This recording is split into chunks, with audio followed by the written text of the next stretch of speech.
अब आपको आधार कार्ड को वोटर आईडी से जोड़ना होगा। आधार और वोटर आईडी को जोड़ने का रास्ता साफ हो गया है। मंगलवार को हुई एक अहम बैठक में देश के निर्वाचन आयोग ने इन दोनों को आपस में जोड़ने की परमिशन दे दी है। चुनाव आयोग की ओर से बयान जारी कर कहा गया है कि संविधान के अनुच्छेद 326 और जनप्रतिनिधित्व अधिनियम की धारा 23(4), 23(5) और 23(6) के अनुसार वोटर आईडी को आधार कार्ड से अब जोड़ा जाएगा। इससे पहले सरकार ने पैन कार्ड को आधार कार्ड से जोड़ने का फैसला लिया था।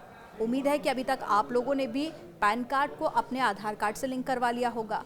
फर्जी वोटरों की पहचान में इससे मदद मिलेगी। बैठक के बाद में ये बात भी कही गई। और क्या कुछ कहा गया वो भी आगे आपको बताते हैं। मतदान का अधिकार केवल भारत के नागरिकों को ही मिलता है। भारत के संविधान के अनुच्छेद 326 के अनुसार मतदान का अधिकार केवल भारत के नागरिक को दिया जा सकता है। आधार कार्ड केवल एक व्यक्ति की पहचान स्थापित करता है, इसलिए ये फैसला लिया गया है। दरअसल चुनाव आयोग ने हाल ही में एक फैसला लिया था कि वो अगले 3 महीने के भीतर डुप्लीकेट नंबर वाले वोटर आईडी को नए वोटर आईडी नंबर जारी करेगा। और चुनाव आयोग ने ये कहा था कि डुप्लीकेट नंबर होने का मतलब फर्जी वोटर नहीं है।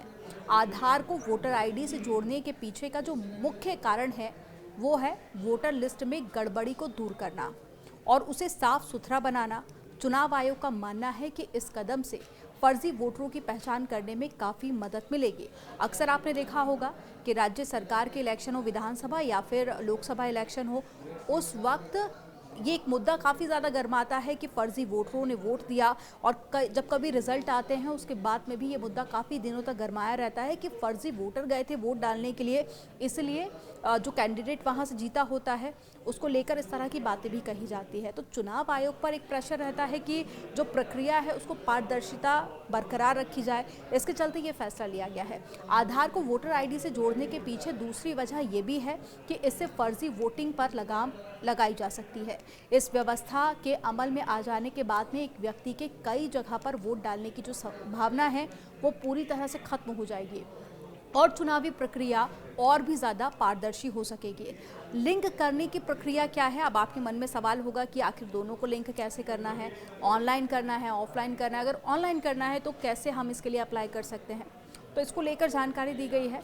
कानून मतदाता सूचियों को आधार डेटाबेस के साथ में स्वैच्छिक रूप से जोड़ने की अनुमति देता है। सरकार ने संसद में बताया है कि आधार वोटर कार्ड लिंक करने की प्रक्रिया पहले से चल रही है, यानी कि इससे पहले भी वोटर आईडी और आधार कार्ड लिंक करवाने की जो प्रोसेस थी वो चली आ रही थी। प्रस्तावित लिंकिंग के लिए कोई लक्ष्य या फिर समय सीमा निर्धारित नहीं की गई है। अभी तक कोई भी ऐसी डेडलाइन नहीं निर्धारित की गई है कि आपको इस डेट तक लिंक करवाना ही होगा। सरकार ने ये भी कहा है कि जो लोग अपने आधार कार्ड को मतदाता सूची से नहीं जोड़ते हैं उनके नाम मतदाता सूची से नहीं काटे जाएंगे।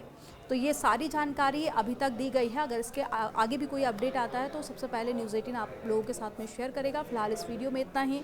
बाकी खबरों के लिए आप देखते रहिए न्यूज़ 18।